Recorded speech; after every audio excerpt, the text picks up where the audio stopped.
Uchastkamda ozgina yerim bor. Qaysi gilosda ekishni bilmayapman deganlarga tavsiya qilamiz. Skina giloslarimiz bular. Mana hosildorligi juda ham yuqori, juda ham. Mana har bir mevalarga bitta baho berib qo'yishlar mumkin. Mevalar juda ham zo'r mana.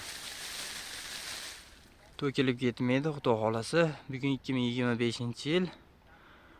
Mana mevani ko'ringlar. Mana meva juda ham zo'r. O'zini o'zi 100% changlatadi. Meva bo'yicha juda ham chiroyli. Daraxtlarimiz yoshi 8 yosh, juda ham serhosil meva qilgan. Endi bu faqat 3ida meva qiladimi deganlarga mana qataylardik. Mana qanday mevalar. Juda ham sifatli, juda ham chiroyli, juda ham ishlangan video.